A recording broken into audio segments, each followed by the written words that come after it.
now we are officially live there on Facebook, YouTube, and Twitter. And we're live on Spreaker, and we're live on my friends there with TikTok. So hello to all of you guys. I appreciate you being here.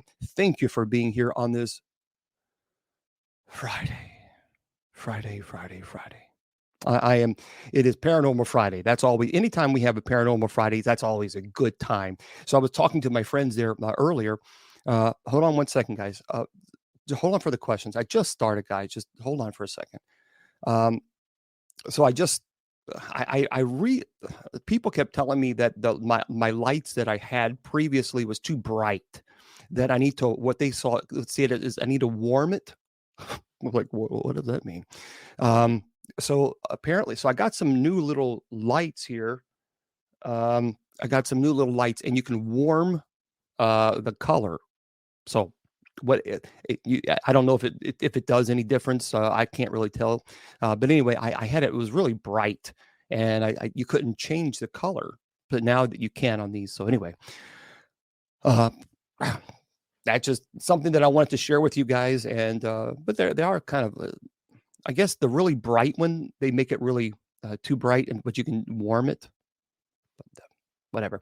That's what they said. That makes sense to you guys, and then I guess I'm using the right terminology. By the way, people are asking me how Miss Wilma is doing much better, much better. She's actually she went out with her family today, which was good, and she's fighting with her. Oh, God love her. She has Cricket. That little phone service, and they're kind of doing her a little wrong, and so she's very upset with Cricket right now. And so I guess she's going to go back with T-Mobile. I don't know. So she has a cell phone, just in case she has emergencies, or believe it or not, she does not have call waiting. So her call waiting is her cell phone. So if you call her phone, you're going to get a busy signal. I know many people don't know what that is, but that's. So you get a busy signal there, and so you just call her cell phone. But anyway, the problem is that she has some problems hearing, and so her biggest issue right now is that the cell phone that she has, she can't hear. She can't hear it, and so that's very frustrating for her. And Cricket, they wouldn't let her hear the sound of the cell phone, and so she got a cell phone that just wasn't very good. But anyway, Miss Wilma is doing better. I think, from my understanding, she might be here on Sunday, but we'll have to see. She said she'll definitely be here on Monday for our open mic on Monday. So there you go. She's doing better, and she has Meniere's. God love her. She struggles. That Meniere's is terrible. Okay, so before we get into the meat and potatoes of the presentation, I want to remind everybody, let me do the business part first, and then we'll get into some of your questions. Well, actually, I have things I wanted to talk about for the first hour, but that's okay. We'll do both. So first of all, I want to remind you to please go to kgradb.com. So I have to take care of the business stuff first before we get into the heart and meat and potatoes of the show. So again, kgradb.com. Make sure you go there, folks, and please subscribe. Number one, they have a lot of paranormal shows, really great paranormal shows, and they're very inexpensive. However, make sure you put the promo code BISHOP. That's very, very important. Put BISHOP in as your promo code, because you're going to get 30% off your subscription. So why wouldn't you? So why definitely do that. I'm trying to save, if I can save you money, this is what I want to do. So definitely, though, there's no kickback. There's no benefit for me. I don't get a kickback from it. I do this. They give you guys 30% off because you're followers of the show and you're friends of mine. So definitely go to kgradb.com and subscribe, and make sure you put BISHOP as the promo code. Okay. It doesn't have to be all caps or lower caps. Just that doesn't matter.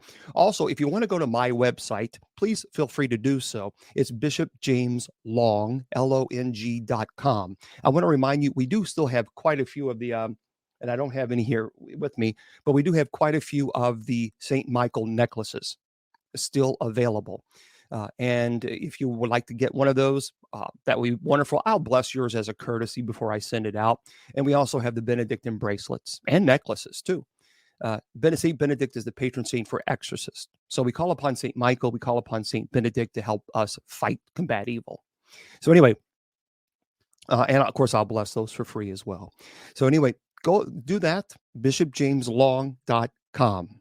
And keep in mind, people ask me all the time, do I teach classes? Well, yeah, I do. And actually, there's 2 formats now that you can get classes. I have 4 classes that are on Facebook private groups. And so if you want to sign up for that, you learn at your own pace, and it's 100% online. You can go to bishopjameslong.com and click on the class link. Simple as that. That really simple as that. And then, of course, I add you to the classes. Or if you like Udemy, we do have classes up there on Udemy. I think there's 2 up there now. I think I'm not for sure, but anyway, bishopjameslong.com and click on the Udemy link. So either one, you're going to get the information, and there we go. Again, bishopjameslong.com and click on the class link. Okay. So let me take this bishopjameslong.com off. There we go. And that is what we have going on. So today is Friday. It is Paranormal Friday. You know what? The weather today was gorgeous. Gorgeous. I went out for my walk. I had a break for the thank goodness it was busy. It's been a very busy day, but I had a break and I was able to go out for my walk, and boy, it's just gorgeous. Beautiful. I love 70-degree weather, not too hot, not too cold, and it was just perfect. So, well, thank you very much. I appreciate that, Mike. And priest exorcist not canonized. I don't understand. I have lost a lot of weight, and I continue to do so. But again, I'm walking 5 miles a day too. So I'm walking a lot of miles. Well, I love you right back. I'm walking a lot of miles, drinking a lot of water, folks, and making sure I take my vitamins. You know, you take the multivitamins some other time. Bishop James Long, LONG.com. All right. BishopJamesLong.com. Bible study, guys. Remember, Bible study is on Sundays and Wednesdays. So that's Bible study, and it aired, so I was here. By the way, make sure everyone put this on your calendar, and remember, next weekend, I'm sorry I won't be here. I won't be here for the show. I will try to be here for Sunday for the Bible study, but next Friday I can't be here because I'm going to be doing. I'm going to be presiding at a quinceañera celebration, a mass, and so I'm going to be heading out to Austin, Texas. So I'll be flying out there next week. So I'll be in the air. So I'll be flying. So I won't be able to have the show next Friday. So just remember that. No Paranormal Friday show next Friday. Am I early tonight? No. The show starts at 7:00. 7 p.m. on Friday. So we've been here for, well, gosh, how many years now? Quite some time. It is, we're always here on Fridays where it's 7 p.m. The rest of the time during the week, we're at 8 p.m. Okay. Well, remember, people are always asking me about the weight. Folks, you got to remember, I walk 5 miles every single day, every day. I eat no sugar. I eat no carbs. And so protein. It's protein and vegetables. That is what I focus on, healthy protein, because you can eat protein, but it can also have a lot of fat. You got to be careful with that because it could also really raise your cholesterol. So you eat good protein, healthy protein, lean, and you eat vegetables. And there we go. Okay, just a couple things. For those of you who are on TikTok, please, we just ask everyone to be kind. That's it. Just let's be kind. We do not allow people to use demonic names in the chat room because there's no need for it. There's no need for it. So please, no demonic names, and just be kind to one another. Pretty simple. I'm pretty happy with my weight right now as far as how much weight I've lost. I'm pretty happy with where I am. Now I'm going to start going to the gym and lifting weights. That's the goal. And there we go. Well, I mean, come on. If you know what I'm saying, someone says, what qualifies a demonic name? I mean, if you use a specific demonic name, now you can say the devil, certainly, and the demons, that's one thing. But when you use a specific demonic name, we just don't do that. Um, oh, you know what? I have a sweet tooth too, but I just, no sugar, no sugar. Today, I wanted to talk to you guys about, and we can we pray for my crypto wallet? I assume your cryptocurrency. I don't. I guess that's what you're referring to. I'm not for sure. Um, okay. Well, and Lemon, there's no reason to be hateful, is there? Because I have not said anything hateful to you. So I'll pray for you, Lemon.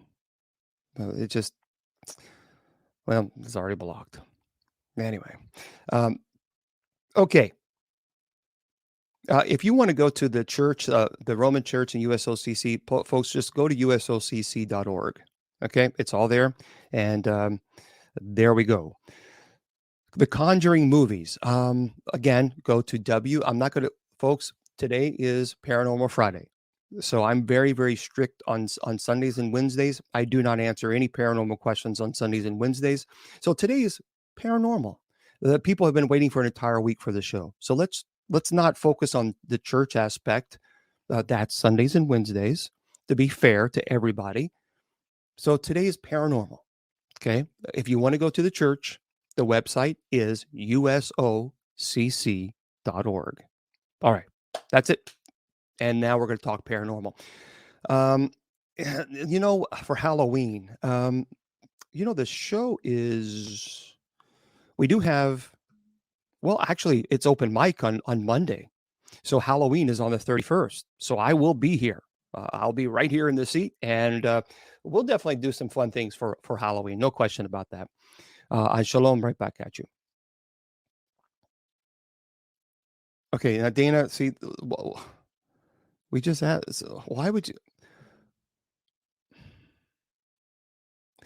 That's the problem. Why would someone say, "Can someone explain to me what a demonic name is?" Would it be something like this, and you give a demonic name? Yeah, that would be a demonic name. So, okay, man.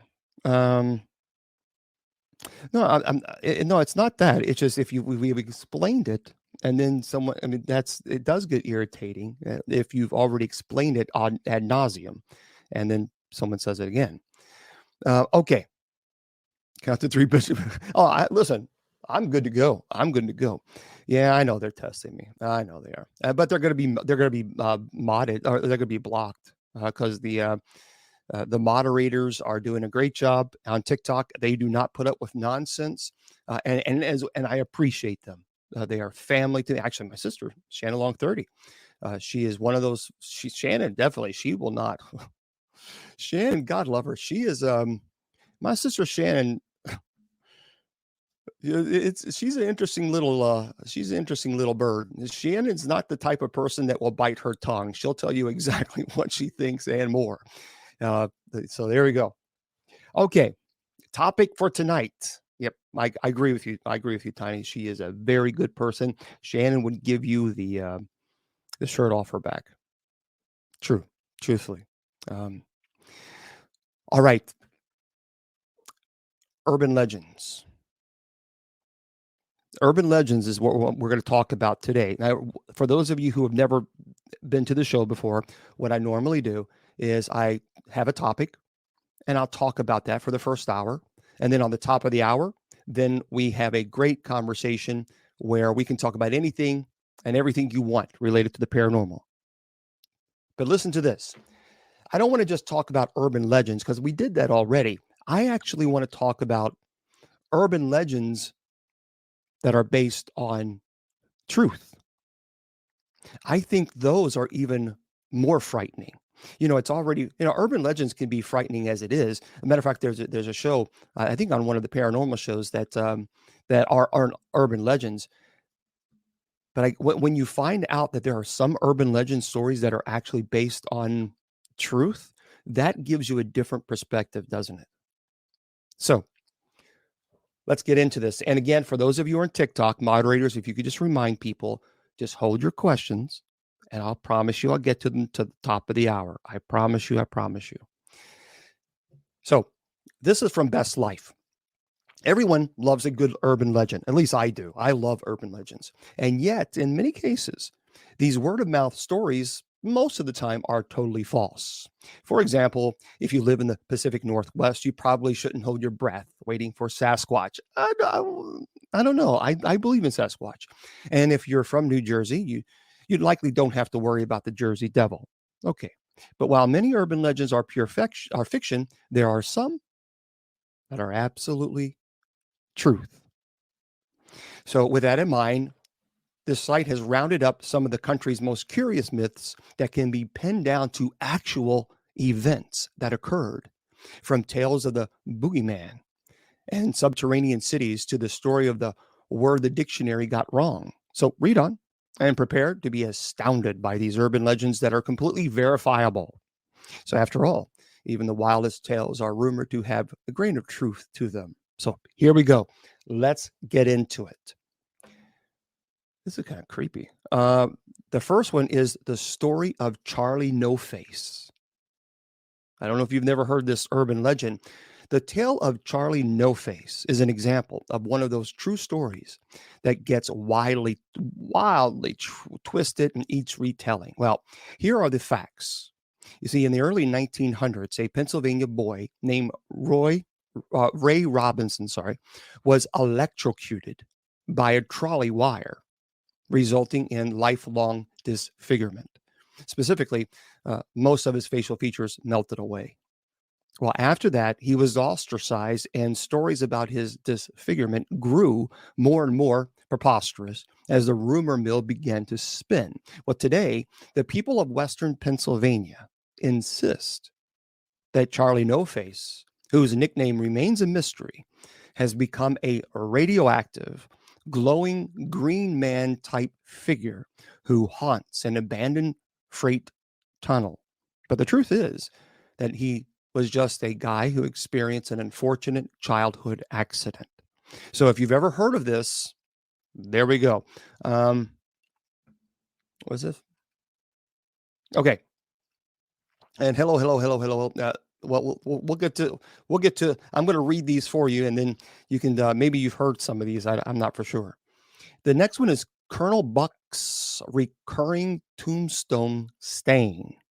Say that 20 times, 3 times over. Colonel Buck's recurring tombstone stain. So listen to this. Passerbys are often keen to point out the oddly shaped mark resembling a leg. Well, that stains the tomb of this former justice of the peace. That's because rumor has it that Colonel Jonathan Buck ordered a young woman to be put to death for practicing witchcraft. Well, allegedly, her leg rolled out of the fiery blaze, and in retaliation, the witch put an eternal curse on Buck's final resting place in Bucksport, Maine. Now, the site says, while we can't confirm any of that, of course, the tombstone has reportedly been scrubbed thoroughly several times, but the leg-shaped stain continues to reappear. So, and today it's become somewhat of a tourist attraction. Again, that's pretty cool. That really is. I'm going to I'm going to copy this, and I'm gonna just see if I can find this picture. Again, for those of you, it's Colonel Buck's recurring tombstone stain. So let me go to images. That's pretty interesting. It does kind of look like a leg. I mean, yeah, I mean, that's weird. I don't know anything about tombstones, but here we go. Let me show you guys. I mean, you can always Google it yourself, but that is kind of weird.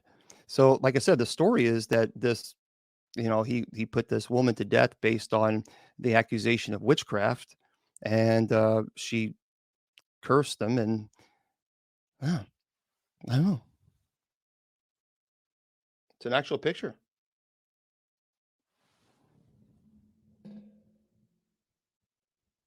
Isn't that crazy?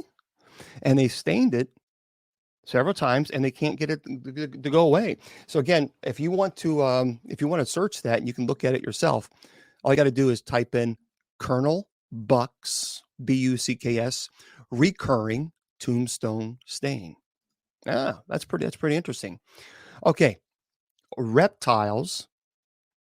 This is not an urban legend. This is actually true. Reptiles like alligators living in city sewers. Well, it just depends, it says here, on what century we're talking about here. In the early 1900s, it wasn't unheard of at all for a wealthy New Yorkers to bring up baby Floridian alligators back to the Big Apple to keep as pets. Why? And when they decided their pets weren't quite as cute as they hoped for, they supposedly flushed them down the toilet. Well, in 1932, the New York Times reported that a group of teenagers had witnessed a gator easing itself out of the Bronx River. But don't fret. The chances that there's a band of toothy reptiles currently swimming through the sewage of your city these days is nil. I don't know. I really don't know about that. They're finding them more and more. Uh, People buy them as tiny bitty little things, and I guess they think they're so cute. But folks, they grow up. They get bigger. They're not your cat. They're not your little fluffy dog. These are reptiles that have very sharp teeth. So I don't know. For me, I don't know. I don't know if I'd want one. I don't think so. Okay, the next one is Neil Armstrong um, messing up the moon landing speech. That's an urban legend. Of course, some people say it's an urban legend that they even landed on the moon. But that pivotal moment for all humanity when Americans became the first people to step on the moon, well, yeah, of course, that was scripted. But the quotation, meaning it was all planned and everything. But the quotation that we all know and love is not what Neil Armstrong was supposed to radio back to Earth. Did you know that?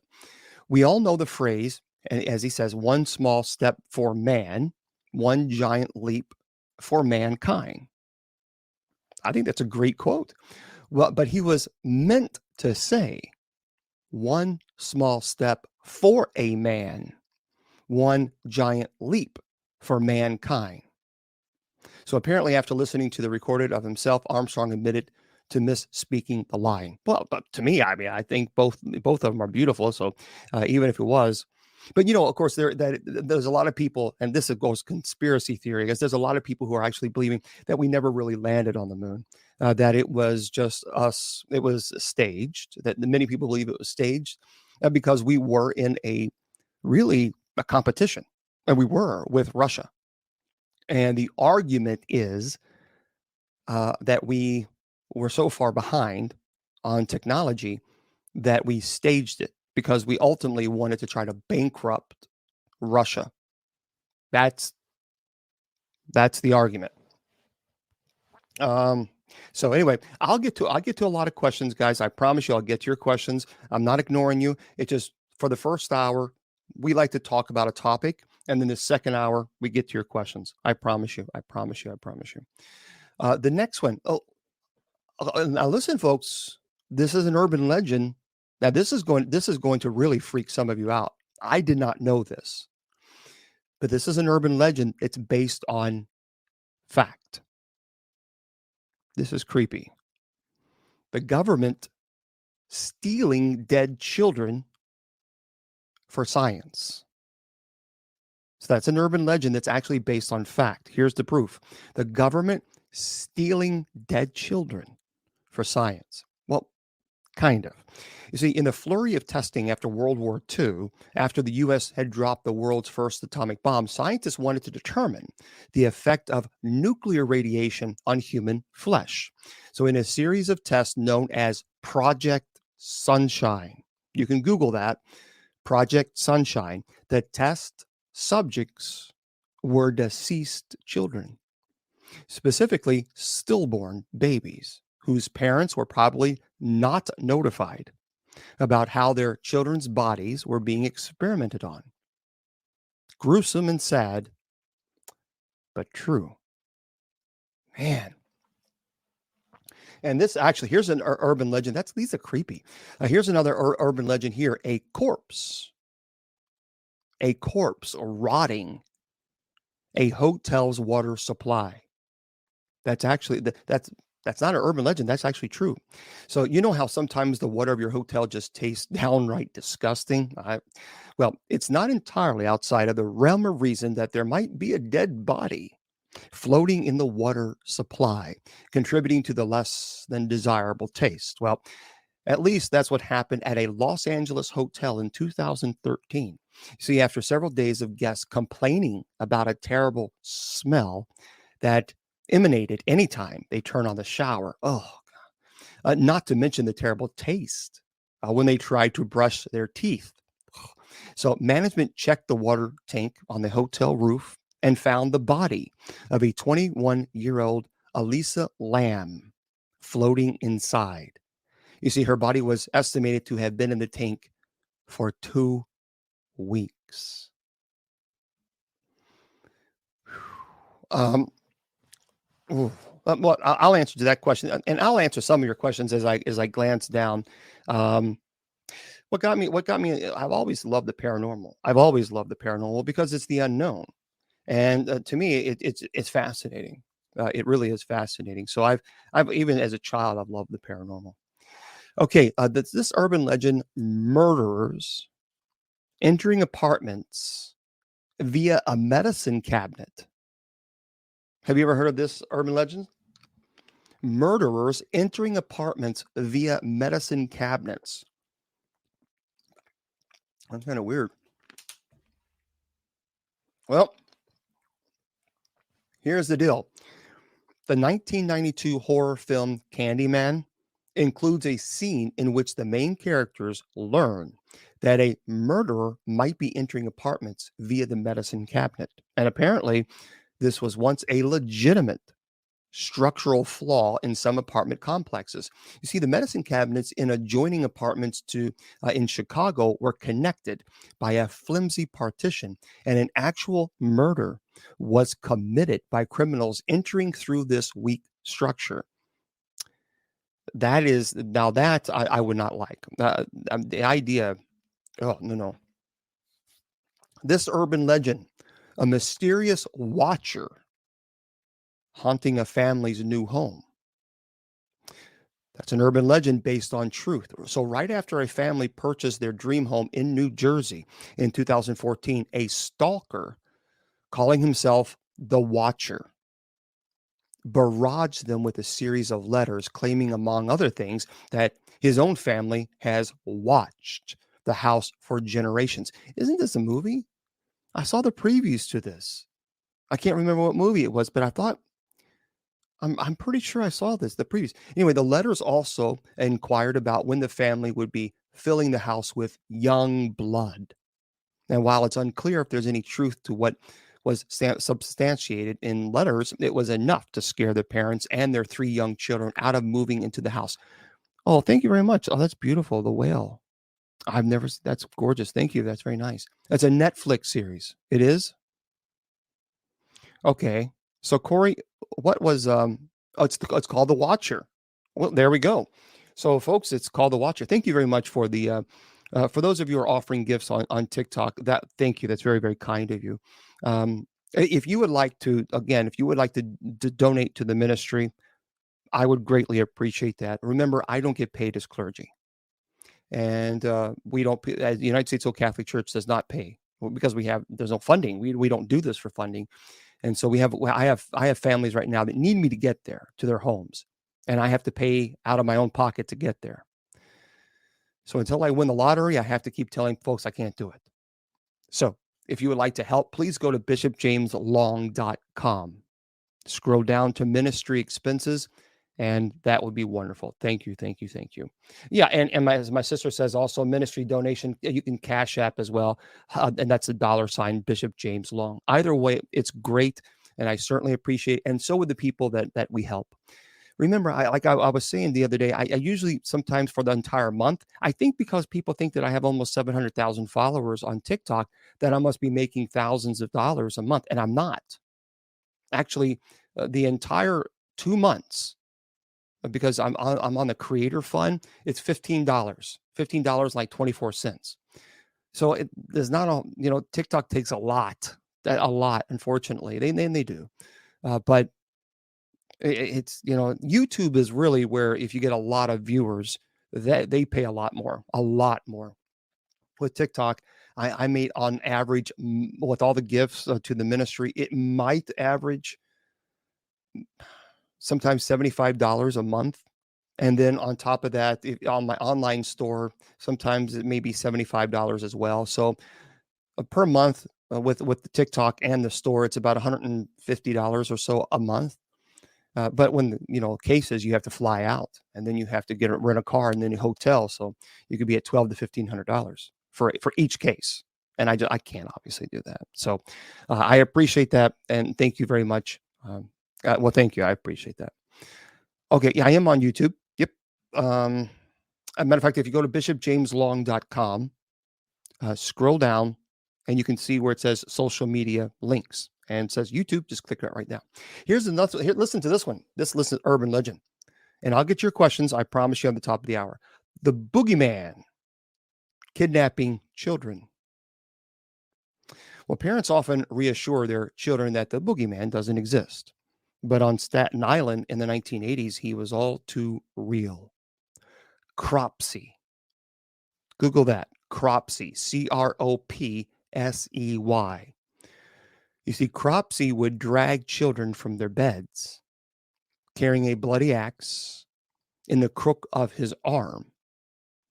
In reality, the legends surrounding Cropsey can likely all be traced back to a man named Andre Rand, R-A-N-D.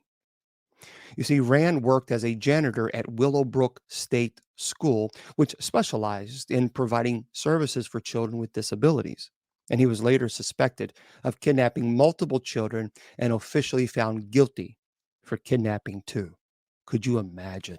So a lot of urban legends are based on that. And that is just crazy. Crazy. Andre Rand is his name. Okay. The next one is The City Beneath the City. Again, this is not, a lot of people talk about urban legends. Well, but listen to this. Though the conspiracy theories about the subterranean city beneath the Denver International Airport have been thoroughly debunked. Folks, there is no city underneath the Denver International Airport.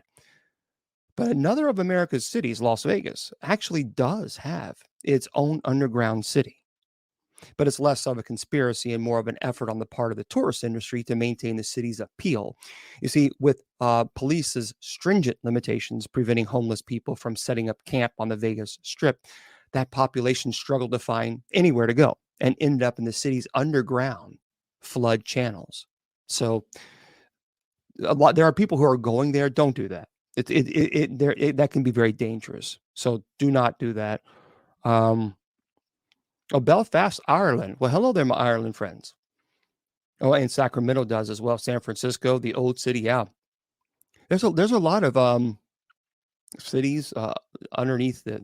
So, well, thank you very much. I'm definitely focused on my health and pushing forward. Okay, the next urban legend: the house at the bottom of the lake. Well, resting in the murky depths of the Connecticut's Gardner Lake is a fully intact house. That much is confirmed by the Hartford Courant, no less. Now, supposedly the house sank beneath the surface when a family attempted to move it across the frozen lake. In the midst of the 19th century winter. The really eerie part of this is that to this day, fishermen report hearing strained musical notes, like a guitar, gurgling up to the surface of the lake. supposedly from the parlor room piano. Now, whether or not that part of the story is true, we have no idea, but that's the urban legend. Okay, this is an urban legend that's based on truth, and the entire town at the bottom of the lake. So it's no Atlantis, but it's probably as close as America's going to get to the underwater city of myth. You see, in the 1940s, an entire evacuated town in Georgia was purposefully flooded with water in order to build what is now known as Lake Lanier.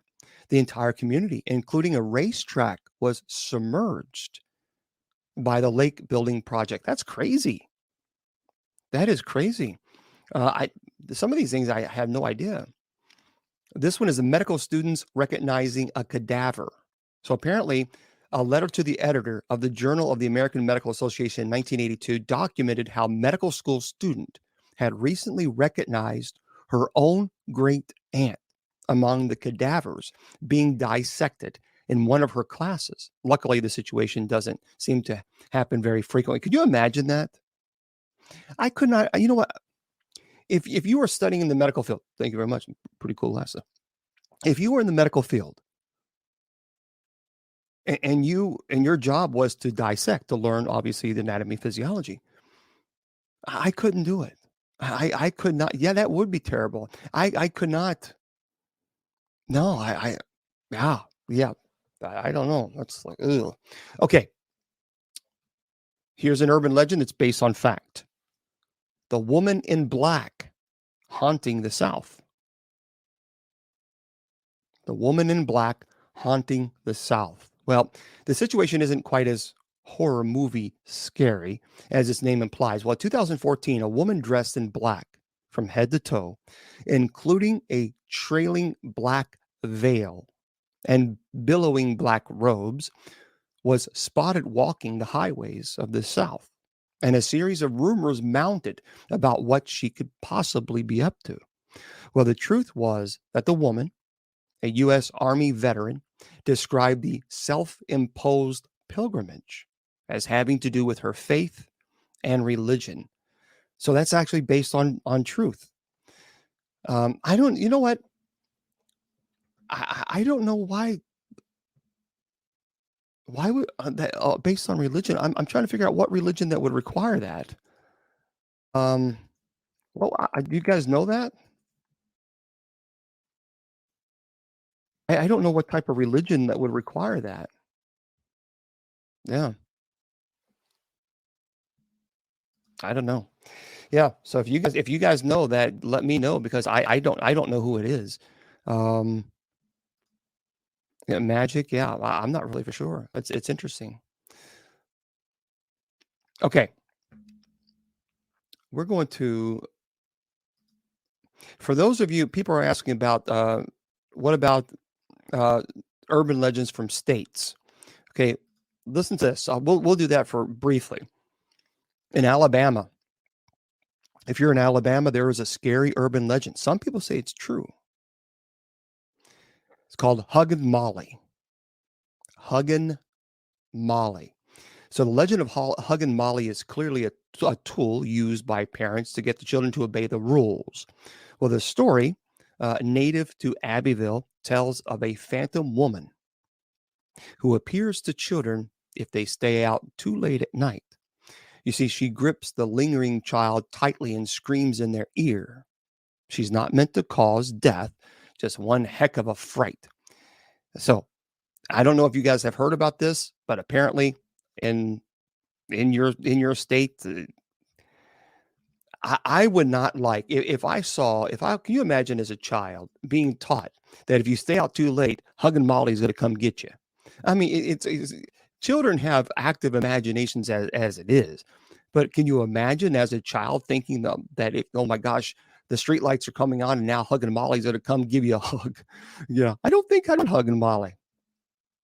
No, Hugging Molly can just she can stay away. Hugging Molly, you stay over there. We don't need a hug. Okay, listen to this. And I talked about this the other day. Apparently, there's a lot of people who said that this occurs. I don't know in Slaughterhouse Canyon in Arizona. Well, also known as Luana's Canyon, Slaughterhouse Canyon tells the gruesome tale of a 19th century gold miner who failed to come home to his family one night. Without his earnings, the mother and her children couldn't buy food and began to starve. Well, when she couldn't stand it any longer, the wife chopped her kids into pieces, tossed them into the nearby river, and died of despair. Now, allegedly, this urban legend they say is true. Her cries can still be heard echoing through the canyon. That it's okay. So CYNC Cincy. Have you heard of this Slaughterhouse Canyon? That would be creepy. That would be creepy. Um, in Arkansas, do we have any folks in Arkansas? Let's see if we have any, because there's a urban legend that's supposed to be based on truth here in Arkansas as well. Well, listen, it is the Gurdon Light. Oh, you have since he has heard this. Oh, well, the Gurdon Light. Well, listen to this. Like many urban legends, the story of the Gurdon Light has several variations, but allegedly based on truth. You see, in one, a railroad worker was hit by a train and decapitated. Now, his spirit allegedly can still be seen today, searching for his lost light. And another, the railroad worker, bore a violent grudge against his boss who had fired him, and he murdered his former employer with a railroad spike. And the victim now wanders the tracks. Now, while the Gurdon Light is well documented, no one has been able to offer an explanation as to what it really is. But apparently, there's some truth behind this Gurdon Light. Oh, you never heard of that story? Well, there we go. Yeah, we'll talk about Waverly Hills on the top of the hour. No problem. Here's another one in California. I talked about this not too long ago, the Charman of San Antonio Creek. Well, apparently this urban legend, it's a father and son were trapped in a horrible fire, and the father perished. Then before help could arrive, the traumatized son lost his mind. He skinned his father and then ran into the forest. Now known forever as the Charman, his black and burnt body is said to attack motorists on Creek Road in OJ, as he seeks more human skins. This is this is loosely based on Hannibal. I think that guy that would skin his victims, as well as the that alien creature. I forgot the name of the movie that liked to do that. I forgot. Remember, yeah, Leatherface, Buffalo Bill. Yeah, but there's something else. There was that alien. It was an alien movie where I think Justin Long. It was what is that movie? My brain just said goodbye. Jeepers, yeah, Jeepers Creepers. Yeah, it's loosely based. Jeepers Creepers is loosely based on that. Now, Colorado, the Ridge Home Asylum. Well, the Ridge Home Asylum was a real facility that opened in Arvada in 1912. It reportedly housed patients who were horribly mistreated. Well, some of whom weren't even mentally incapable, but had just been forsaken by their family. Well, though it was demolished in 2004, people say that they can still hear the screams and see the apparitions of former patients on the ground. Ugh. In Connecticut, Dudleytown, based on alleged truth, the misfortunes that have occurred in Dudleytown are so terrible and numerous that its nickname is the Village of the Damned. Some of you may realize that. You may think, well, wasn't there a movie? But there was. The now completely deserted town is said to have been home to many suicides, disappearances, and even demonic activity. It is believed that the founders of the village, and by extension, the village itself, are forever cursed. So there we go. If you know Dudleytown, Connecticut, yeah, it was a movie. That would be creepy. I would love to go to something like that. Yeah. Captain Tony's in Florida. Since 1852, the oldest saloon in Key West had been known to be haunted. Doors slam for no apparent reasons. And there were inexplicable banging noises and frequent ghostly visitations. You see, perhaps that's because it's the site of the town's original morgue and was built around a tree that the town once used for hanging pirates. Captain Tony's, for those of you who know anything about that. In Georgia, well, hello there. Hello, hello, hello. And thank you very much for those of you who are liking the video on TikTok. Thank you very much. I appreciate that very much. Thank you. It's very kind. In Georgia, listen to this, everybody, the Song of the Cell. So, based on a true story, as the story goes, in 1848, Alec and his wife, Betsy, both were slaves, were in their home one night when their master, drunk and belligerent, crashed open the door. He attempted to attack Betsy, but Alec fought him off.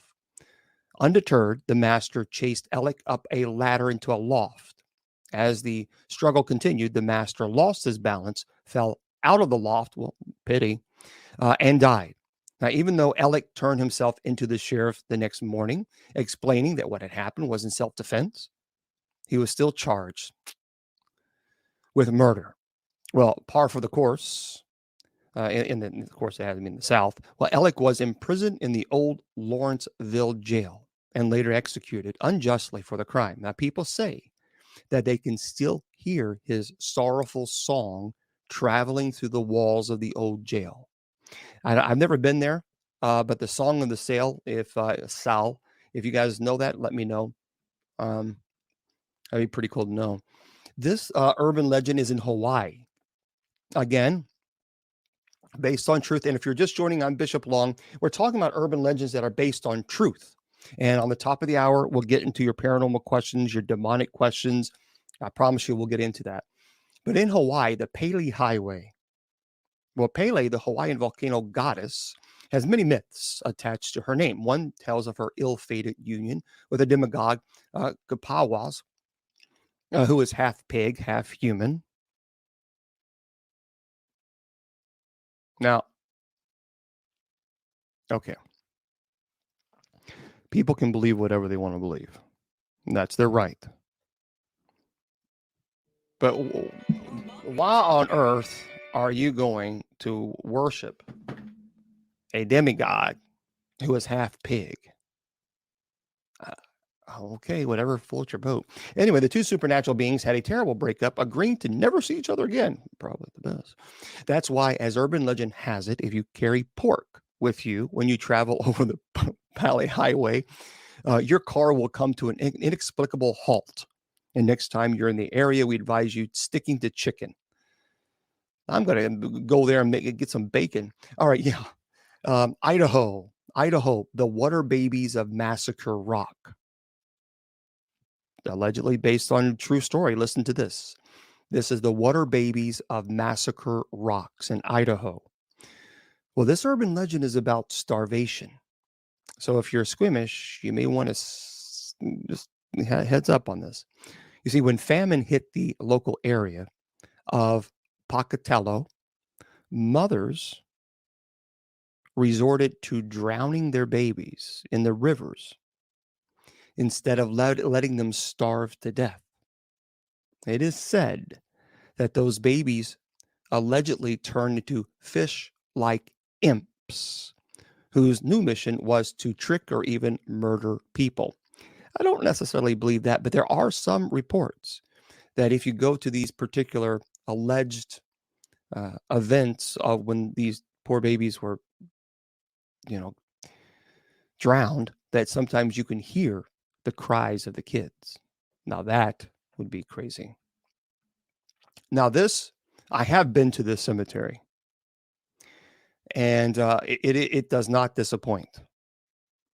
Bachelor's Grove Cemetery in Illinois. Actually, I went there when I was studying for the priesthood. So often referred to as one of the most haunted graveyards in America. I agree. The 82 plot cemetery is known as the home of many phantom sightings, from a ghostly white lady to a ephemeral white farmhouse. Now, I did not see this farmhouse, but I did see what I thought was this woman that was sitting on a gravestone. To me, it looked like an I could see I saw an apparition. I mean, that's the only way to describe it. It was twilight. It was kind of getting dark. She was just sitting there. So there was no, it wasn't intelligent. There was no conversation. She didn't acknowledge me. It was just there. So I've seen that. You grew up there. Yeah. Here's this for those of you who also want to know. This urban legend is based on truth in Indiana, 100 Steps Cemetery. So if you visit this cemetery in the town of Brazil, Indiana, and climb the 100 steps in the total darkness of night, legend has it that you're going to see the ghost of the original caretaker appear before you on top of the hill. And allegedly, he will give you a preview of what your own death will look like.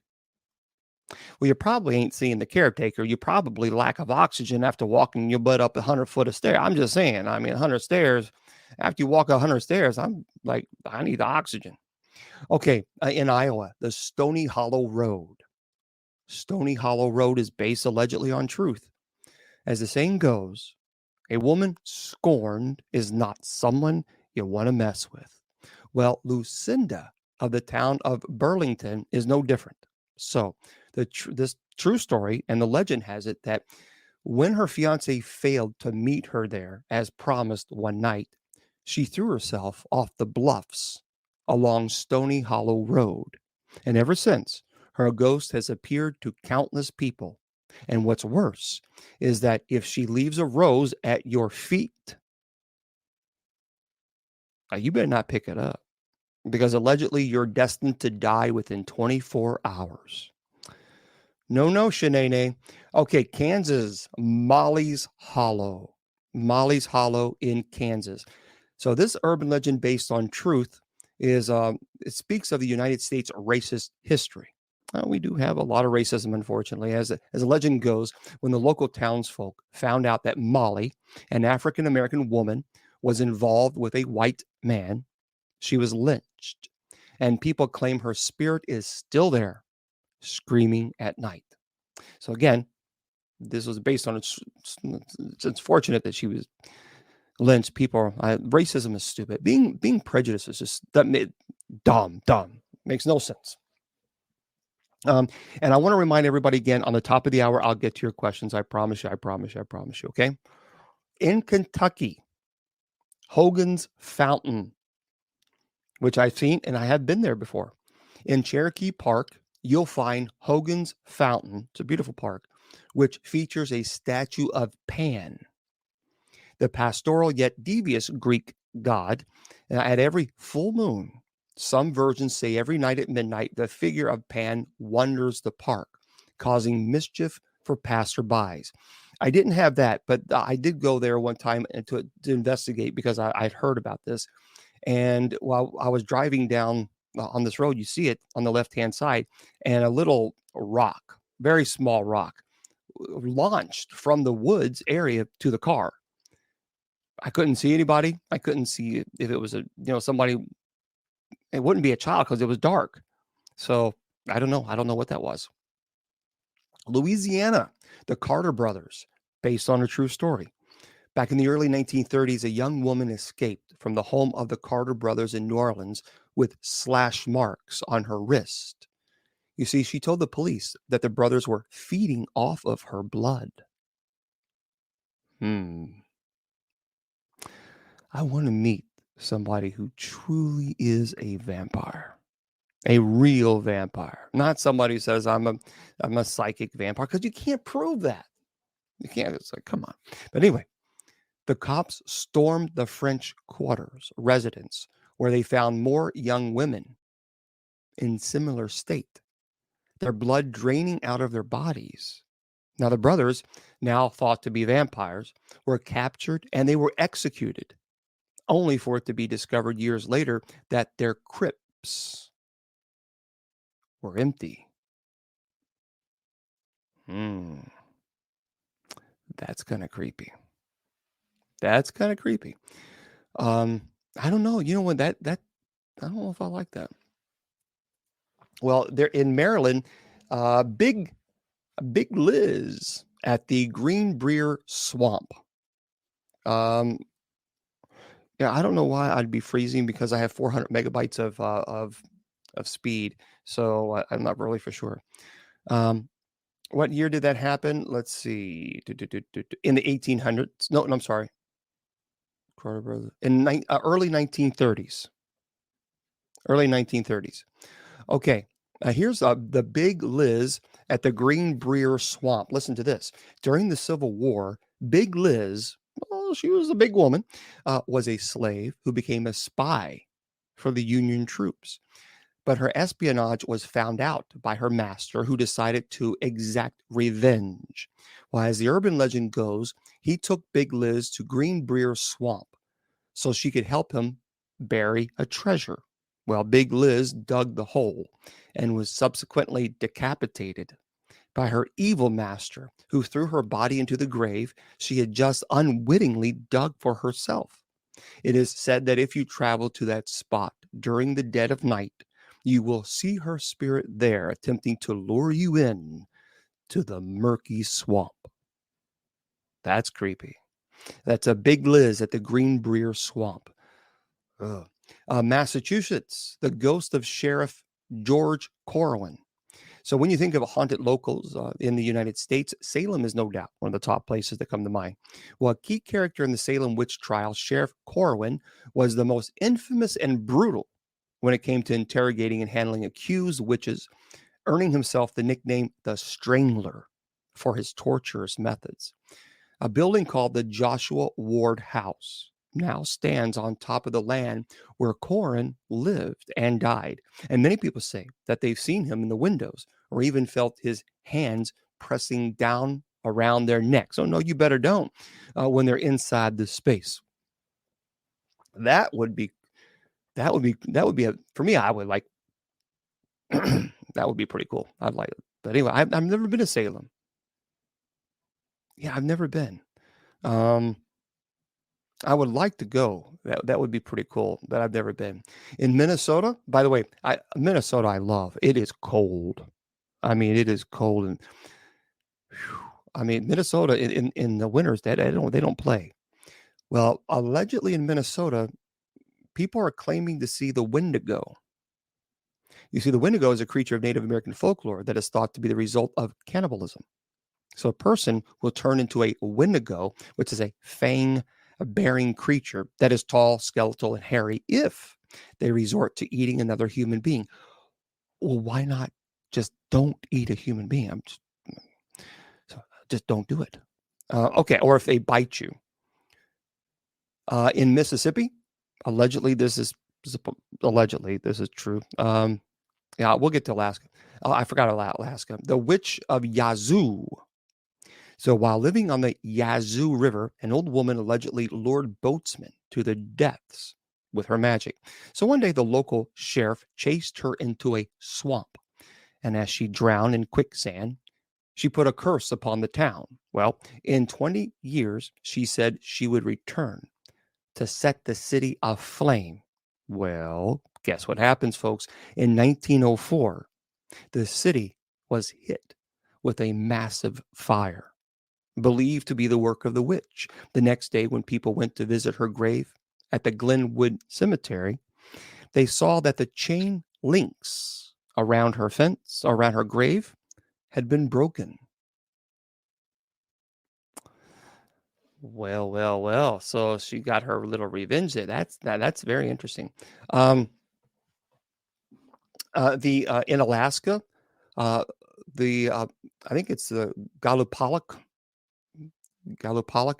The Galupalak is an Inuit version of a mermaid, or allegedly a siren. People are saying that they're seeing this. Calls to children who are wandering too close to the seashore with her humming, then takes them away in her baby pouch. Well, the greenish woman-like creature will never return a child once taken into the depths. So anyway, if people are saying that they're seeing this little creature there that looks like a mermaid, I don't know. That's based on truth, but that's what people are allegedly claiming. So, we'll have to take that, I think, with a grain of salt there. In Michigan, the Nain Rouge. This is one of the urban legends still recognized today. And actually, it's celebrated by the people of Detroit every year. Well, they say that there is a devilish creature known as the Nain Rouge, French for red dwarf, who causes mayhem in the city. Well, he is thought to be seen when disaster is about to strike, and is even said to be the reason for the Cadillac company's downfall in the city. That's interesting. I didn't know that. Um, so these are really, really cool. In Missouri, the Landers Theater. I just did Alaska. Yeah, the Landers Theater. Listen to this. The Landers Theater in Springfield is supposedly beyond haunted. So if you're in Missouri, let us know if you've seen this Landers Theater. From fires to stabbings to accidental deaths, this theater has seen it all. Locals and performers have alleged that they've seen the ghosts of the people believed to have perished there, including the janitor that was said to have died during the 1920s fire. Interesting. I don't know. To let us know if you've experienced that in Missouri. Nebraska has the Hatchet House. So the legend of the Hatchet House of a portal reminds us of those scary ghost stories that we used to tell each other at, maybe camp. So the legend goes, a school teacher from long ago went insane and decapitated all of her students in one room schoolhouse. Well, afterwards, she placed their heads on their respective desks and took all of their hearts to a nearby bridge. She threw their organs into the water, and people say that you can still hear the hearts beating if you cross it. Hence, that's why the bridge is named Heartbeat Bridge. That's kind of crazy. That's kind of crazy. So we'll get into your questions because some of you have been waiting patiently, and I appreciate that. And again, 73,000 likes on TikTok. Thank you very much. You guys rock. I appreciate that very, very much. Thank you. Okay, so a lot of you want questions, and so jump in and you can ask your questions. And I do have also, by the way, a lot of really, really cool. Here's a story. Listen to this story. You rock back to you. Listen to this story. This is interesting. Tell me what you think about this. This is from Anon Alien. This is crazy. Listen to this. In North Carolina, a woman bought a lottery ticket. Okay, so what? But she bought a lottery ticket 10 minutes before the draw and became rich thanks to the advice, allegedly, given to her by a ghost. So this is her name, Stephanie Israel. She's 39 years old. She claims she was lying in bed late at night when she suddenly heard a ghost talking to her. She said the North Carolina lottery, it was late at night, and I was lying in bed, and the spirit just told me to go online and buy one. Stephanie, who's 39, added there was only 4 minutes left until the drawing. Well, in the morning, the woman received a notification that she had won $500,000. She says, when I saw this, I screamed for about 20 minutes. Yeah, I think I scared the family a little. Well, having visited the headquarters of the organizer of the lottery, she received $356,000 after taxes. So Stephanie told the state lottery that her family is full of entrepreneurs and she wants to use her winnings to invest in her family's future. She said, we're constantly thinking of new ideas for businesses. And she added, our boys already have a landscaping business. That is crazy. Man. Hey, ghost. Come on. Help a brother out over here. Then I won't have to have an online store. I'll be able to go to people's houses and I won't have to worry about it. My goodness, great. Can you imagine that? That's crazy. That is crazy. I don't know. I don't know. Refresh everyone. I don't know. I don't know why there's an issue with the online, because like I said, I'm not running it's not a what am I trying to say? It's on a Wi-Fi. It's hooked directly into my internet. So I don't know. Okay. Well, thank you very much. Thank you. Okay, listen to this, everybody. This is kind of strange.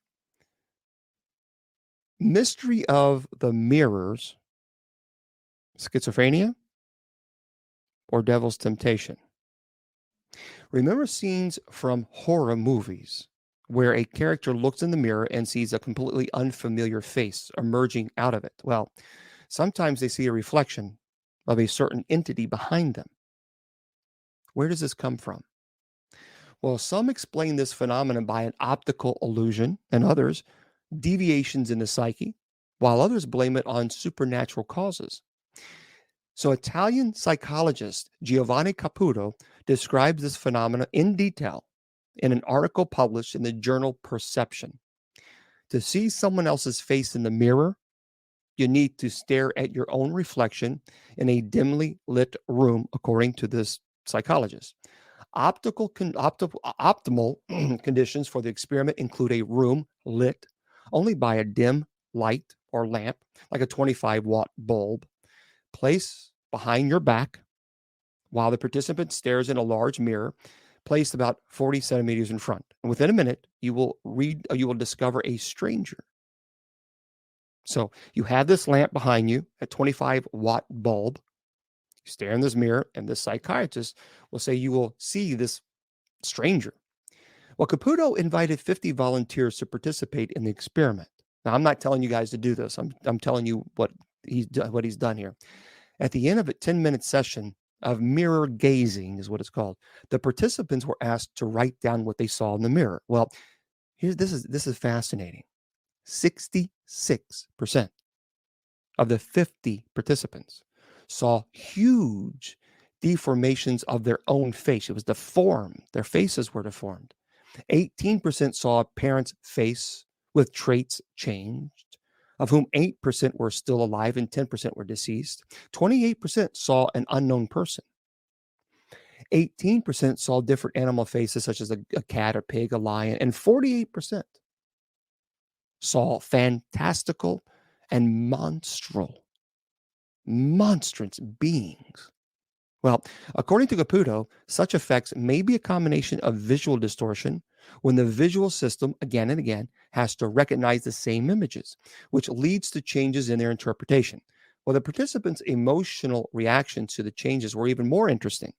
Now, so approximately half of them reported that emergence of new faces in the mirror caused sensations that an unknown person was looking at them from within the mirror beyond. So some participants felt that the stranger looked at them with a malign or scary expression. Others thought that their stare was enigmatic, while the third group of the participants felt that the stranger was encouraging. If deceased family members appeared in the mirror, the participants often felt that they wanted to ask them a question. Monstrous being produced fear and even horror. Dynamic deformations of new faces, like pulsations or shrinking or grinding, made the participants feel helpless before these creatures. So there's also an existing practice of telling fortune using mirrors when people try to predict who their soulmate would be. Biologist Mesotsevis or something clearly stated in Encyclopedia of Miracles that mirror visions is nothing more than a hallucination. That's what this person is saying. Says, what is the process like? He wrote, well, late in the evening, a girl is alone in a dark room lit by a small candle. She sits at a table, trying not to move. She's staring into the dimly shining mirror surface. Time goes by, and gradually she falls into a drowsy state. Then fleeting vision images start popping in her twilight consciousness. There's no way to check what images the girl sees. Maybe there was no image, but she feels like there was one. In short, the nature of such illusions, visions, is easily explained by the properties of our psyche. So cases where the reflection in the mirror acts as an independent entity are more difficult to explain. This is interesting. This person in St. Petersburg, a spiritual session was just a distraction on a boring Saturday night. So this person invites friends to her apartment. And first they called the spirit of Pushkin. Then another person and a saucer moved in a circle while pointing to the letters of the alphabet. This is dangerous stuff. Now, some people say this is just a simple illusion. Other people not. I don't think it's a good idea to do this. Wow, yeah, 100,000 likes. Look at that. That is amazing. Thank you for that. Thank you, TikTok. I appreciate that. That's very kind of you. It is a portal. It's one of those things that I don't know. I don't think it's a good idea to do. because it is a form of communicating, and you really don't know what you're communicating with. So, yeah, excellent. Thank you so much, guys, on the likes. I appreciate all of you very, very much for doing that. Thank you, thank you, thank you. All right. Listen to this. People ask me all the time about animals. And they say, well, what do you think? I dreamt of this animal or that animal. What do you think that means? Well, we can see different animals, birds and fish, in our dreams. Their actions towards us in our dreams can vary. They can be friendly. They can speak to us. Sometimes in dreams, they can just appear in the background of our dream, or they can be aggressive. So if you've ever had a dream about an animal, well, listen to this article. Depending on what the animals are doing in our dream, we can interpret it. Well, the following are interpretations of the dreams connected with animals. Okay. Animals in dreams can take on almost any conceivable character or symbolic role. From some of the earliest recorded human dreams, animals have revealed much about the meaning of a particular dream. This includes dreams of personal insight or circumstances, and also dreams of revelatory content. So animals can befriend us, talk with us, chase us, eat us, or just be there in the dream to either comfort or even bother us. Well, animals often appear in dreams for very personal reasons and have to do with your own personal experience with them. How you experience an animal in both waking and sleeping is central to its meaning. Okay. So this includes both how the animal actually behaves in your dream and your waking stereotypical attitude about the animal. So this is important because the two may be connected. So this says, consider a dog. All right. Dogs are often considered to be loyal and friendly. However, many people have a deeply rooted fear of dogs.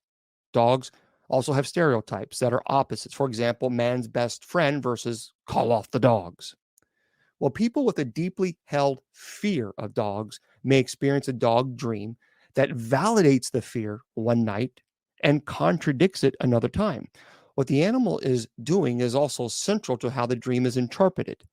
Are you being chased by animals, eaten by animals, or talking with animals? Well, farm animals are not too unusual in dreams. However, they seem to be less common than they were in more agricultural times. Grazing farm animals generally reflect a sense of being provided for adequately. You see, in early dream history, grazing animals were taken as a sign that prosperity and calm were coming to or in the land. Well, killing animals is a more unusual dream theme that divides into two general areas: killing by necessity and killing arbitrarily. So, killing out of necessity could be a hunter provider archetype dream of survival dream. These dreams often reflect a sense of responsibility for the other characters in the dream, or of a need to prove oneself. Dreams of killing animals arbitrarily may reflect either wishful fulfillment, anger projection, or frustration with a social taboo. So, birds. If you ever dream of a bird, if you have you ever seen the movie The Birds by Alfred Hitchcock? Well, you'll understand once that birds receive mixed reviews in the human saga. So, birds often have been perceived as troublemakers and omens of bad tidings throughout history. To have the birds of the air pick the flesh off your bones was actually an awesome sign of judgment in the ancient Near East. Ravens, crows, and vultures could share in this task. However, the gift of flight has retained a sense of majesty for birds as an omen. And certain birds in particular. Note that the phrase soaring on eagle's wings has been a sign of hope for 25 centuries. Now, the visual of many birds, like the eye of a hawk, also conveys positive perceptions, while ravens and owls are also stereotyped as vessels of wisdom. So what I'm going to do one time, I'm going to do a show on dream interpretation and what certain dreams mean. I'm not an expert in it, but I've done my own personal study on dream interpretation. So I'm going to be doing that on a Friday as well. And so I'm going to put that together because a lot of people have questions about, well, what happens if you dream about this or that, and then I have to do research on it because I don't exactly know 100%. But I will do that for everybody because I know a lot of people are very, very interested in in that, and so am I. So am I. So, okay, let's get into your questions, because if you have a question, then go ahead and ask. Otherwise, I will go ahead with some more, because I have a lot of. Let's see. Okay. Okay. Not. I won't be here. I won't be here next week. I won't be here. Yeah, my allergies are terrible right now. Okay. The OGDC. Okay. Ask away.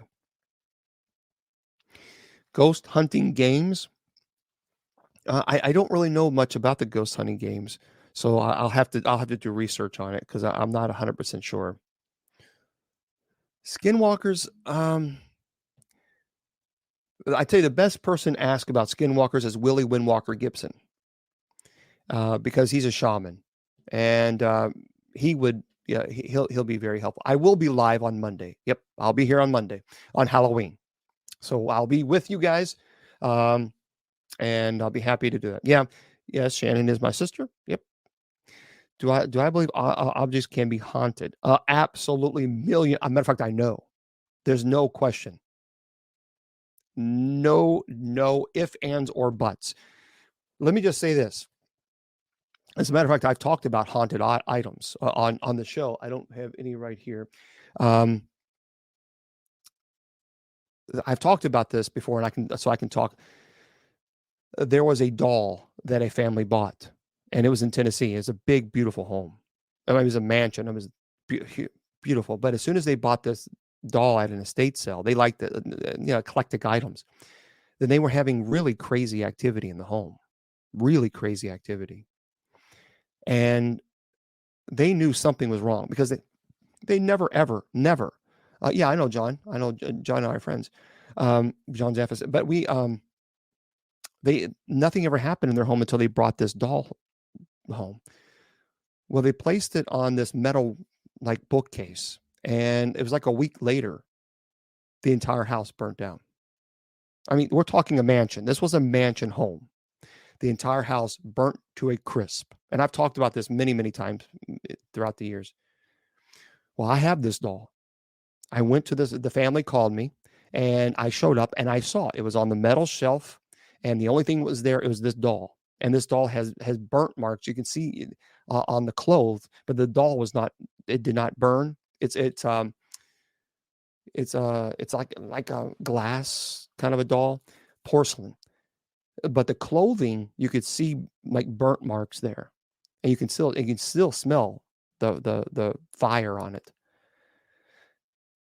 So when I went to this home, there was nothing there. It was ashes. And the only thing that was there was that bookshelf, and right in the bookshelf was that doll. And I took that doll home. Well, I of course blessed it, and I put it in a container. Well, I took it to Louisville Mid-South Paranormal Conference in Louisville, Kentucky, where I gave a speech on demonology, and it was a room full of people. So, as a matter of fact, a firefighter was even there. He's an investigator, and there were people who claimed to be psychic in the room, and they said, "Can you please take it out, because we want to see what kind of feel we're going to get for it." I said, "Normally, I don't do that," but they kept asking. I said, "Okay, fine." So I took it out of its container.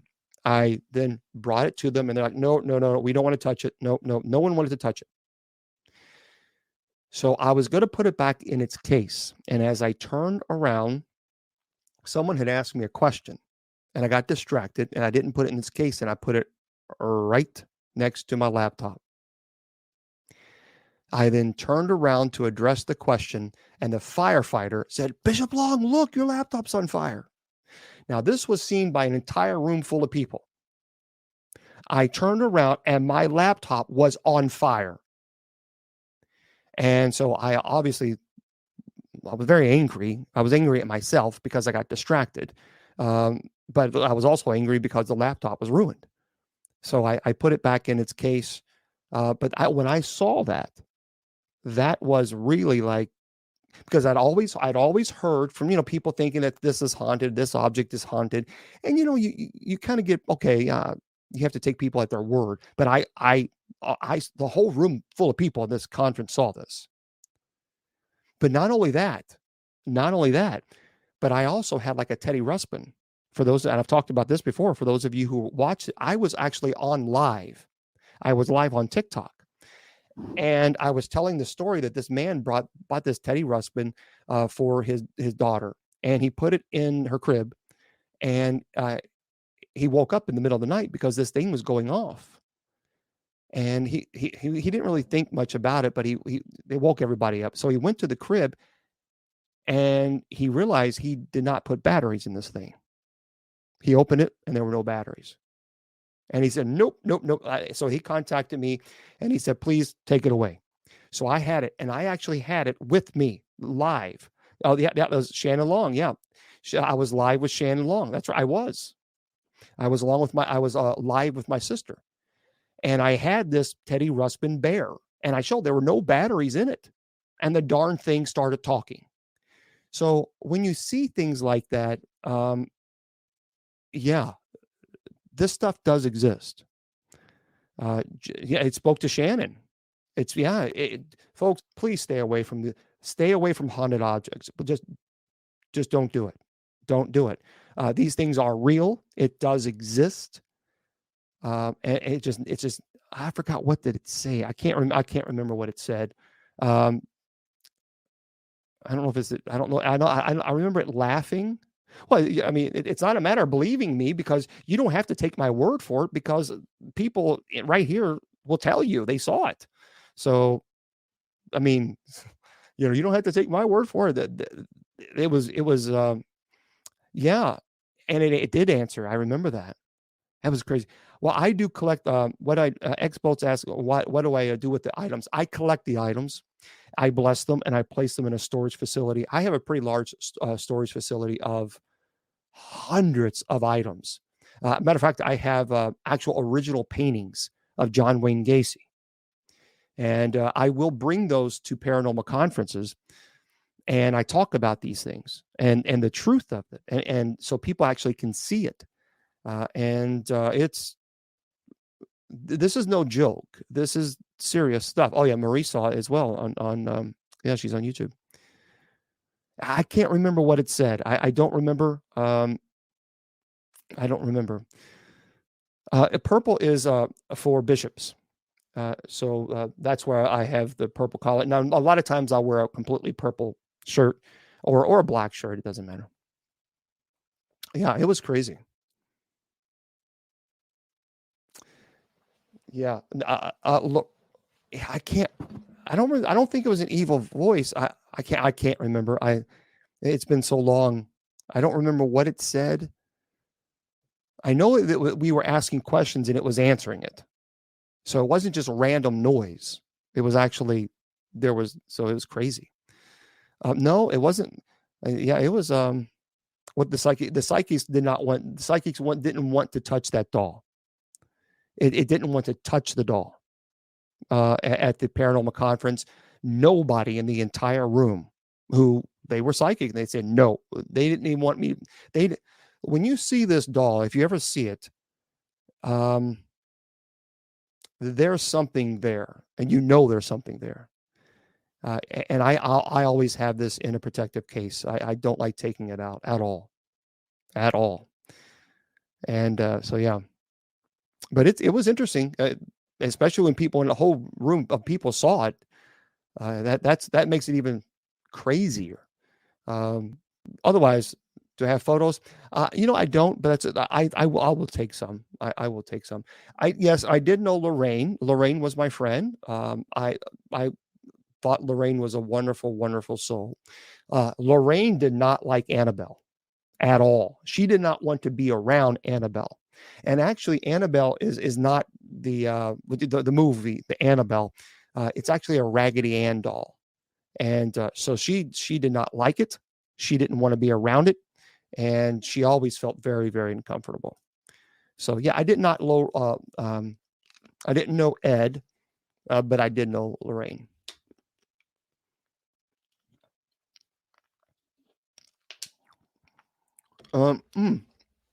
I do have the burnt cross. I'll do a show next time. I'll do a show on haunted objects, and I'll bring some of my haunted objects with us. So I will do that.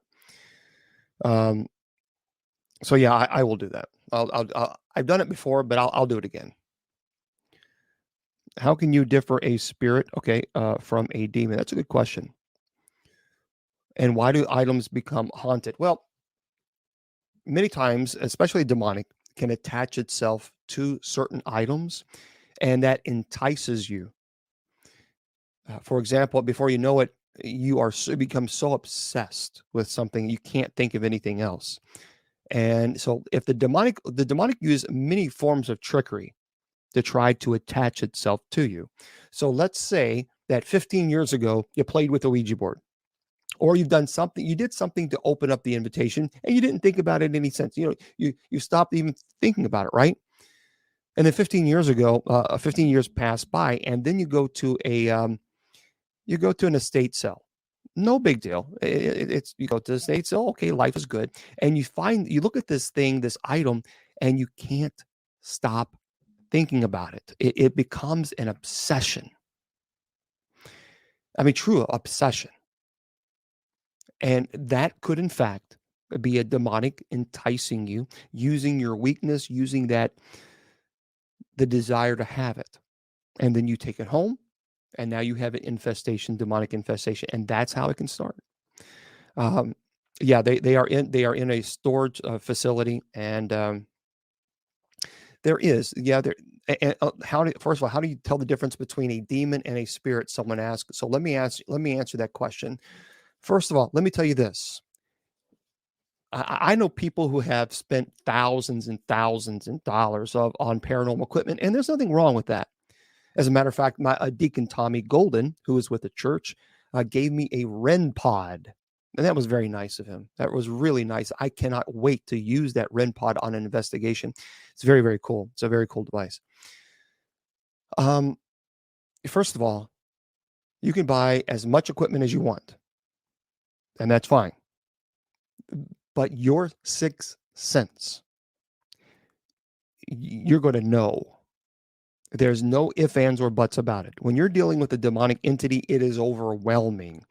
Everything in your body is telling you to run. Everything in your body is telling you to get away from that thing or that object or that home or whatever it might be.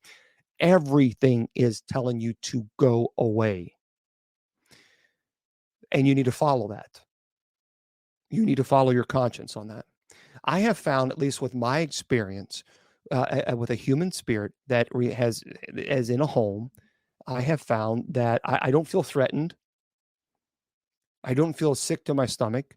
I don't feel like extreme strain in the back. Many times I will get there's cold chills will happen, or sometimes the hairs will stand on the back of the neck, or you feel like you're being watched, but it's not an aggressive kind of a feeling. Whereas a demonic entity, it is aggressive. It's very oppressive. People have said that they get dizzy and sick to their stomach. Religious objects could be desecrated. These are the things that you got to really pay attention to. And that's when you stay away from that. Well, lovely to see you guys as well. Appreciate everybody being here.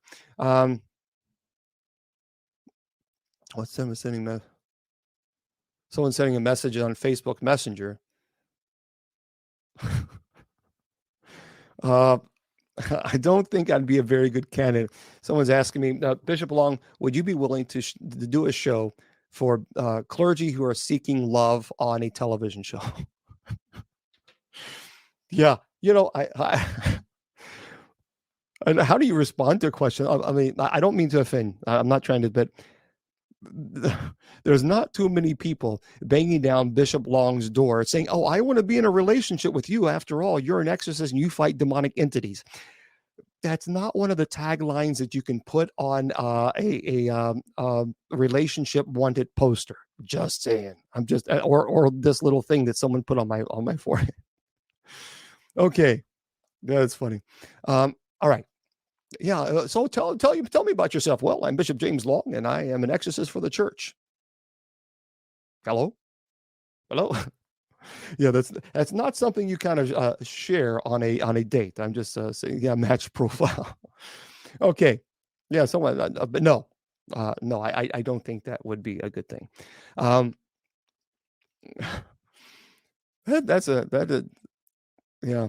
Well, you got to take. It's like, what are you gonna do? Um, yeah, yeah. That's not something that people usually look for in a relationship or in a mate. Do you fight demons? Okay. By the way, listen to this, everybody. And I want to share this with you very, very, very quickly before. Gosh, it's already 8:30. Man. Well, this is by Dalton Norman. 10 scariest paranormal television shows for the spooky season.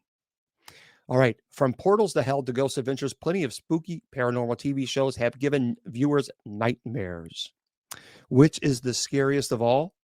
Dalton says. Well, this is by Dalton Norman. So let me just say this before I'll get to your questions. I promise you. Hold on. Depends on who you share that with. It may draw an interest. Yeah, well, maybe, I guess. Who knows? All right. Listen to this. With Halloween on the horizon, movie theaters are full of horror movies, from Halloween Ends, which I wasn't a big fan of, to Smile. But some spooky season fans prefer something a little more grounded and looking for the perfect TV series to chill them to the bone. Well, paranormal shows have always been a good source of scares, and the best have even left viewers with a week's worth of nightmares. Well, whether they're long running ghost hunting shows like Ghost Adventures, which I've been on the Bobby Mackey's episodes, or recollections of true accounts like Haunted, which I've been on that as well, the realm of the paranormal can be scarier than any horror flick. Now, while TV is inundated with countless paranormal programs, only the spookiest of spooky is worth watching for a truly frightening experience. So, and I've been on this show as well. I really, Jack is a great guy. He was very nice. Portals to Hell, of course, start in 2019 to present. Of all the people to usher viewers into a descent of paranormal phenomena, Jack Osborne wouldn't normally be the first person to come in mind. Well, I disagree with you there, Dalton. But nevertheless, he hosts Portals to Hell. The series sees Osborne team up with paranormal investigator Katrina Weidman. She's wonderful, by the way, to look into some of the most haunted locations in the United States. So that's a show. There's also called Haunted. Haunted. It streams on Netflix. It was from 2018 to 2021. Well, though the show sparked speculation as its veracity, Netflix paranormal sensation Haunted left many viewers absolutely chilled. The series interviews real people who recount personal tales of nightmarish horror, many of which deal with the paranormal, from the ghosts of serial killer victims to horrific cults. Wow. I might check that out. The show had a much grander scale than the usual talking head ghost show. The reenactment sequences were also much more well made, and they added another layer of the scares. Have you guys seen that? Have you seen? Oh, it's amazing. I'm gonna have to watch that then. Haunted on Netflix. Okay, I'm gonna have to watch that. Here's one: Paranormal Lockdown.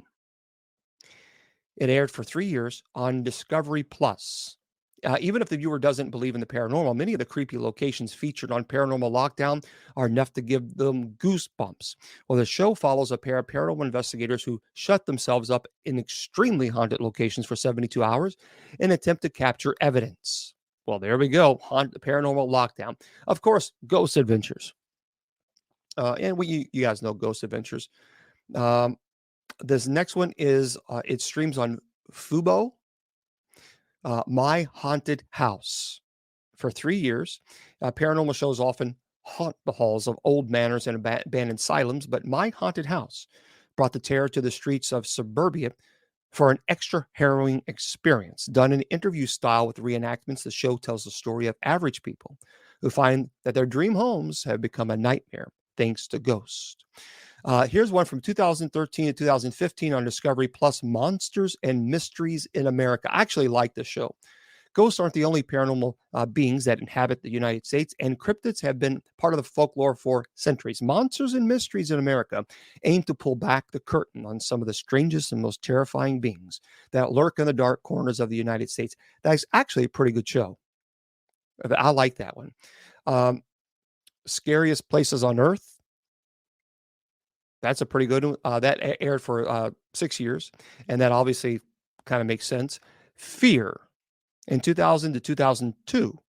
Not usually known as a destination for paranormal content, MTV served up a truly terrorizing program when they aired Fear. The competition reality showed pitted people against one another as they were locked in haunted locations and required to participate in spooky challenges. I remember that one. I do. There's a Paranormal Witness that's on Peacock. That aired for 5 years, bringing to life so much more than just ghost stories. Paranormal Witness featured interviews and reenactments of harrowing encounters with the unknown. Haunting, which I was on that show as well. That's on Discovery Plus. You know, The Haunting, but those are some pretty good. Have any of you seen any really, really good scary movies? I'm curious. Have any of you on any of the streaming platforms? Have any of you seen that you would really identify as a scary, scary movie? No, not as Nate. Yeah. Uh, no. Someone's asking me on Messenger. No, I am not a vampire. But thank you for asking. Veronica. I have. I don't. I have. I think I've seen Veronica. None. Okay. Yeah, Babadook that was interesting. Insidious. I saw Black Phone. That was kind of crazy. I don't people why are ask people for the person who asked me on Messenger if I'm a vampire, why would you ask me if I'm a vampire? I do maybe you can't see it because the collar is blocked. I don't know. It's interesting. The questions are very, very interesting. You never know. You never know what kind of questions you're going to get from going on a dating site to "Are you a vampire?" I want to suck your blood. But we better not say I want to suck your blood because if you do that, I get lots of strange questions. But it's all good. It's all good in the neighborhood. But are you? No. Last I checked, no. When a stranger calls, the exorcism, Emily Rose. Actually, that's based on a true story. Annalise McKell was her name. Yeah, maybe it's the purple shirt doing it. Yeah.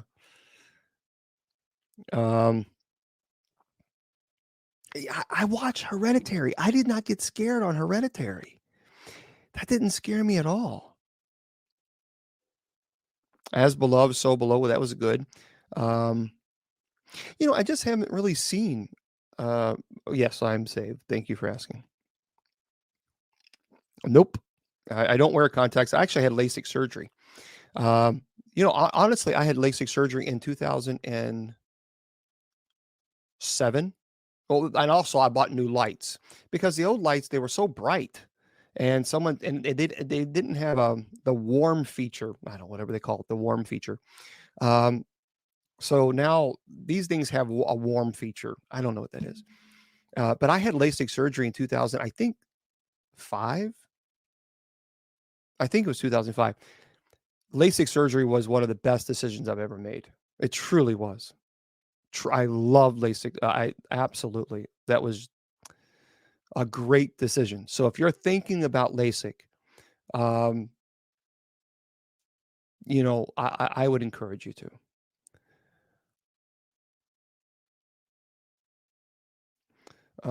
Let's see. Haunted, yeah.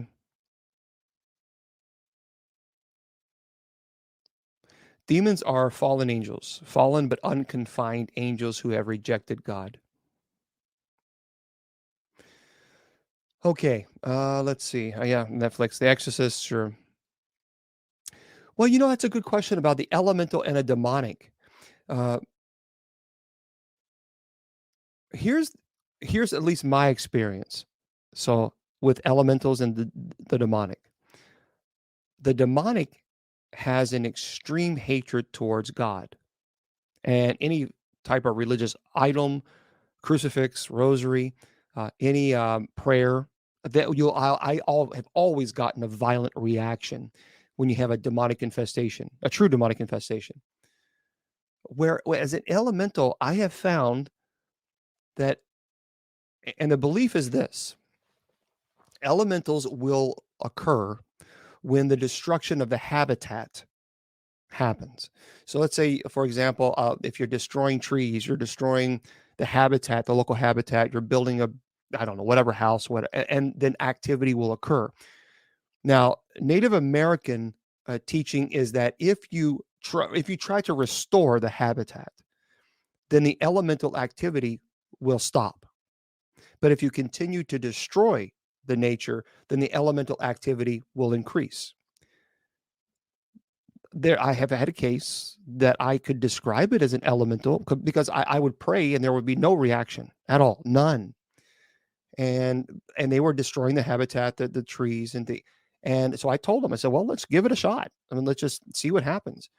And that they did. They started. They bought trees and replanted all the trees that they had cut down, and the activity stopped.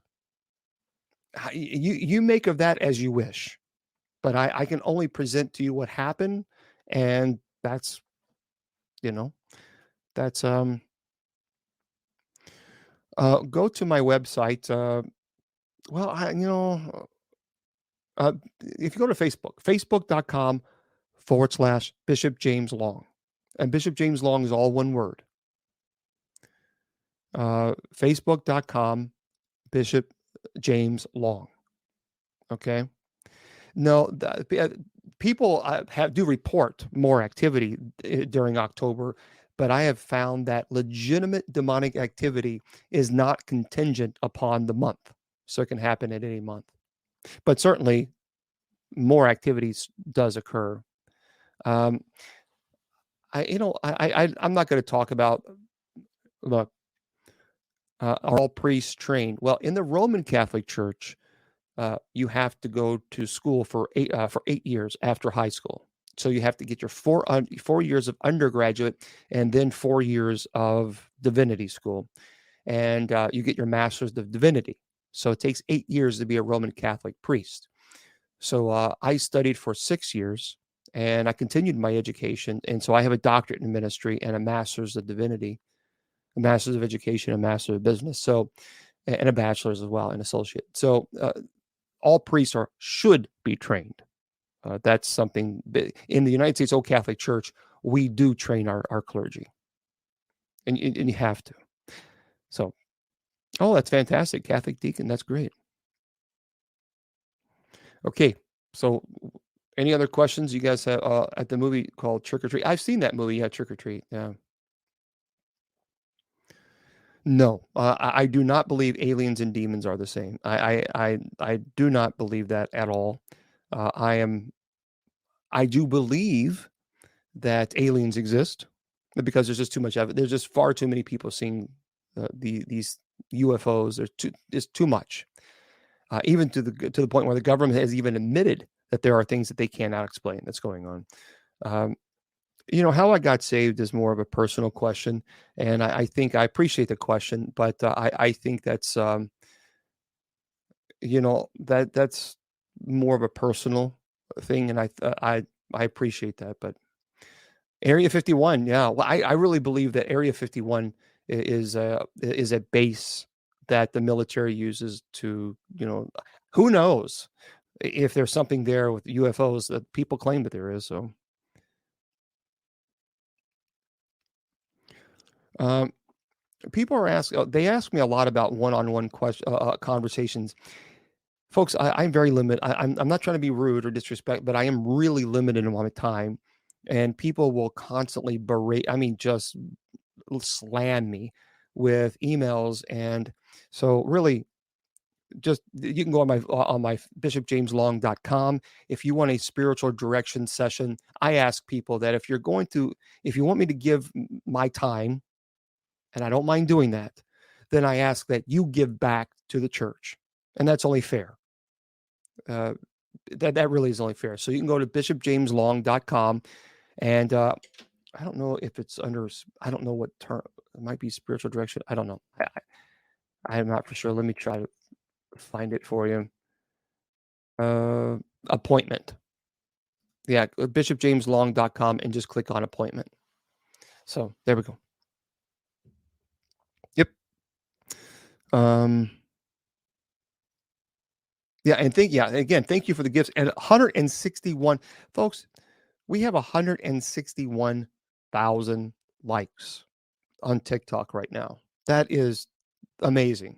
Absolutely amazing. Thank you for that. I appreciate that. Thank you, thank you, thank you, thank you. 162,000 now.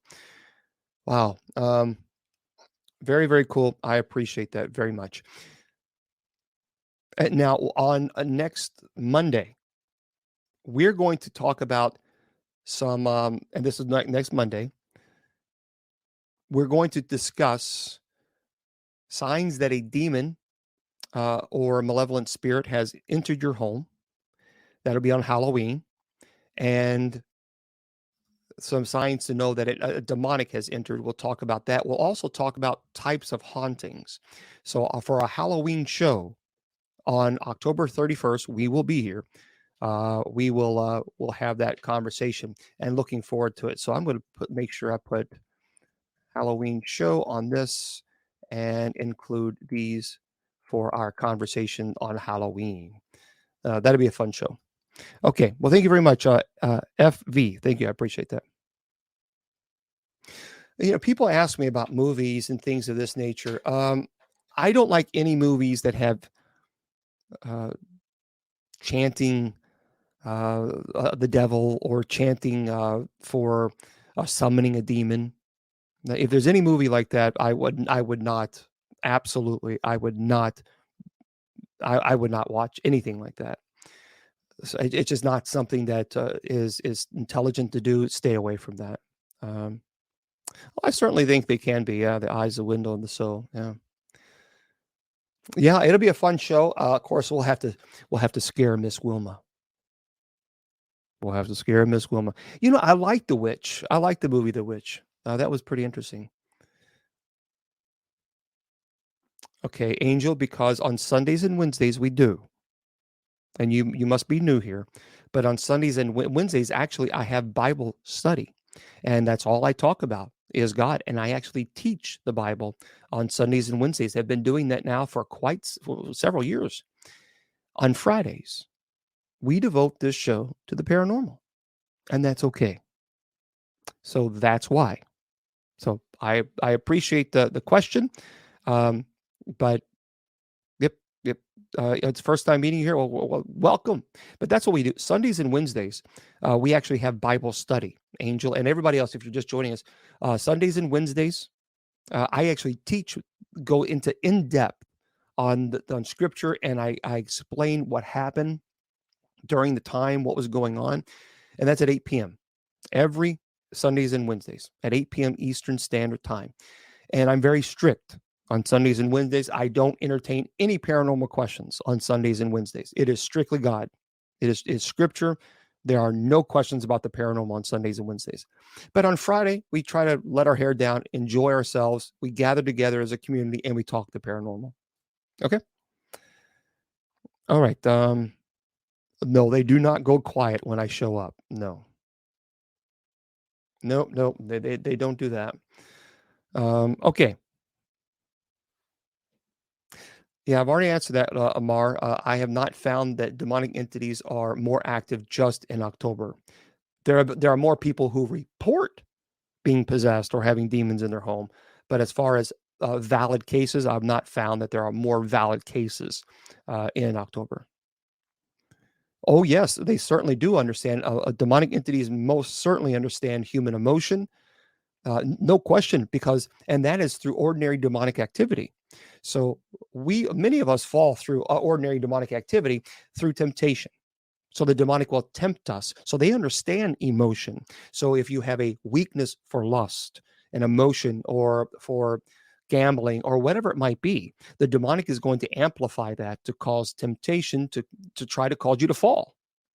And so, yeah, that absolutely will occur. Okay. Yeah, and unfortunately, I have to do it's called a hard stop. And I do have to do that because we have a great show coming on.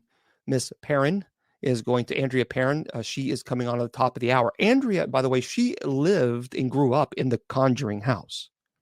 So for those of you who want to learn about the Conjuring house, well, Andrea's the person because she lived it. So for those of you who are on Spreaker, I'm definitely going to have to say goodnight to you because I realize, well, we're kind of wrapping things up. So good night to you guys on Spreaker. Yeah, I have a few more minutes with you guys, but I do have to stop here in a couple more minutes because Andrea is going to be joining us here momentarily. I do have some books, by the way, for you. Let me check this. Hold on. I might have to put this up online. Let's see, the store. Yeah, and you can go to the bishopjameslong.com. I do have the store up and available. I've got to put the other book up there. There is a book of prayer. There's a clergy handbook of prayer, but I also have I made a book of spiritual prayer for people to help. And so I am going to put that up on my website.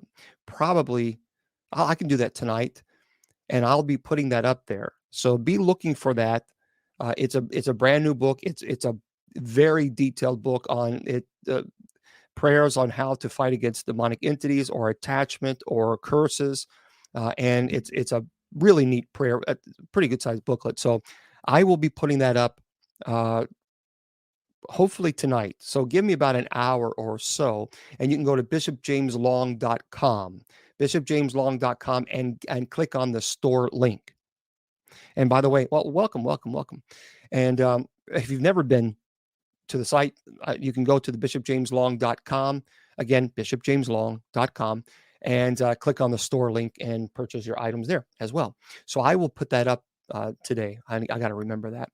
For those of you who are on Facebook, YouTube, and Twitter, hold on for 1 second. Don't leave TikTok. I got to say, of course, good night to you guys. But remember, I tell you this, and I want you to remember. Remember, your value does not decrease based on someone's inability or refusal to see your worth. Remember, you are priceless, and never let anybody convince you otherwise. Facebook, YouTube, and Twitter. God bless. The Sacred Division has been brought to you by Bishop Long's online paranormal course. Learn demonology, angelology, paranormal studies, and genealogy. It's 100% online, and you learn at your own pace. Please go to www.bishopjameslong.com and click on the paranormal course link.